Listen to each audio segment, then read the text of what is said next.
আসসালামু আলাইকুম, আমি শিব্বির আহমেদ। এই পর্বে আমি দেখাবো ফটোশপের ফাইল কিভাবে সেভ করতে হয়। ফটোশপে আমরা যেই কাজগুলো করব, এই কাজগুলোকে আমরা অনেকগুলো ফরম্যাটে আমরা সেভ করতে পারি।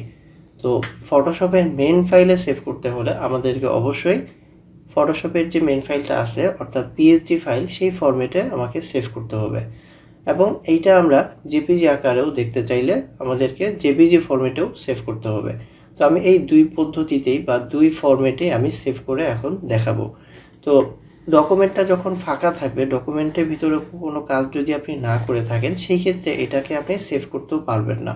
যেমন দেখেন, এটা আমি একটা নিউ ডকুমেন্ট নিয়েছি, কোনো কাজ এখনও করিনি, যার কারণে ফাইল থেকে আমরা যদি সেভ এখানে আসি তাহলে দেখতে পাচ্ছি যে এটা ইনঅ্যাক্টিভ হয়ে আছে, অর্থাৎ এখানে কিন্তু ক্লিক করলে কোনো কাজ হচ্ছে না। ঠিক আছে, তো এখানে আমাদেরকে অবশ্যই ফার্স্টে কিছু একটা করে নিতে হবে। তো আমি এখানে একটা ফ্ল্যাগ তৈরি করব। ঠিক আছে, তো তার জন্য আমি একটা সিলেকশন করে নিচ্ছি এবং এখান থেকে একটা লেয়ার নিলাম এবং আমি এখানে একটা কালার নিয়ে নিচ্ছি। তারপরে কন্ট্রোল ডিলিট দিয়ে এখানে ব্যাকগ্রাউন্ডে যেহেতু আমি সবুজ কালার নিয়েছি সেটা অ্যাপ্লাই করলাম। তারপর এখানে একটা সার্কেল তৈরি করে নিচ্ছি এবং এটার জন্য আলাদা লেয়ার নিয়ে কালার অ্যাপ্লাই করলাম এবং মুভ টুল দিয়ে আমরা এটাকে প্রয়োজন মতো আমরা এটাকে সরাই দিতে পারবো। আচ্ছা, এখন আমি যেহেতু এখানে একটা কাজ করে ফেললাম, এই ক্ষেত্রে আমরা এখন চাইলে এটাকে সেভ করতে পারবো। তো ফাইল থেকে যাব হচ্ছে সেভ, অথবা শর্টকাট কি হচ্ছে কন্ট্রোল এস। তো এই শর্টকাট কি বা ফাইল থেকে সেভে ক্লিক করলে এই টাইপের একটা ডায়ালগ বক্স পাবেন। এখানে আমাদেরকে ফাইলের নেম দিতে বলছে, তো আমি এখানে নামটা চেঞ্জ করে দিলাম। তারপরে হচ্ছে সেভ এস টাইপ। এই জায়গাতে অনেকগুলো ফরম্যাট এখানে দেওয়া আছে, আপনার প্রয়োজন মতো আপনি এখান থেকে ফরম্যাট সিলেক্ট করে সেভ করতে পারেন। তো আমাদের প্রথম যে ফরম্যাটটা আমাদের সবসময় সেভ করার প্রয়োজন হবে সেটা হচ্ছে প্রথম যেটা আছে, অর্থাৎ ফটোশপ লেখা আছে ব্র্যাকেটের মধ্যে .psd.pdd। ঠিক আছে, এই ফরম্যাটটা হচ্ছে ফটোশপের মেন ফরম্যাট। এই ফরম্যাটে সেভ করলে পরবর্তীতে আপনি এই ফাইলটাকে ওপেন করে নতুন করে আবার কাজ করতে পারবেন, এডিট করতে পারবেন, আবার পুনরায় সেভ করতে পারবেন। তো আমরা এই ফরম্যাটটা সিলেক্ট করে সেভ বাটনে ক্লিক করলাম। তো এই ফরম্যাটে একটা সেভ হয়ে গেছে পিএসডি ফরম্যাটে। এখন আমরা জেপিজি ফরম্যাটে সেভ করে দেখব। তো জেপিজি ফরম্যাটে সেভ করার জন্য আমরা যাব হচ্ছে সেভ অ্যাজ। সেভ আর সেভ অ্যাজের মধ্যে পার্থক্যটা হচ্ছে, যখন আপনি একটা নতুন ডকুমেন্ট সেভ করবেন সেই ক্ষেত্রে আপনাকে সেভটা এখানে শো করবে, এবং পরবর্তী একবার যখন আপনি সেভ করে ফেললেন সেই ক্ষেত্রে আপনি যখন এইটাকে এডিট করবেন বা এখানে কোনো পরিবর্তন করবেন সেই ক্ষেত্রে আবার এই সেভটা অ্যাক্টিভ দেখাবে। এখন যেহেতু আমি সেভ করার পরে কোনো কিছু করিনি, যার কারণে এটা ইনঅ্যাক্টিভ দেখাচ্ছে।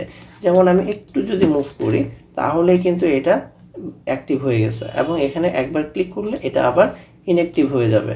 ঠিক আছে, তো একবার এটা সেভ হয়ে গেছে। এখন নতুন করে আমরা অন্য আরেকটা ফরম্যাটে সেভ করতে যাচ্ছি, সেহেতু আমাকে সেভ অ্যাজ এইটাতে ক্লিক করতে হবে। ঠিক আছে, তো এখানে ক্লিক করার পরে সেভ অ্যাজ টাইপ থেকে আমরা জেপিজি ফরম্যাটটা খুঁজে বের করব। তো এখানে আপনি তিনটা জেপিজি ফরম্যাট দেখতে পাবেন, প্রথমটা, দ্বিতীয়টা, তৃতীয়টা। এখানে আমরা অবশ্যই প্রথমটাতেই সেভ করব। ঠিক আছে, দ্বিতীয় বা তৃতীয়টা এটা আমরা সেভ করব না। প্রথমটা সিলেক্ট করে নিলাম, দেন হচ্ছে সেভ ক্লিক করলাম।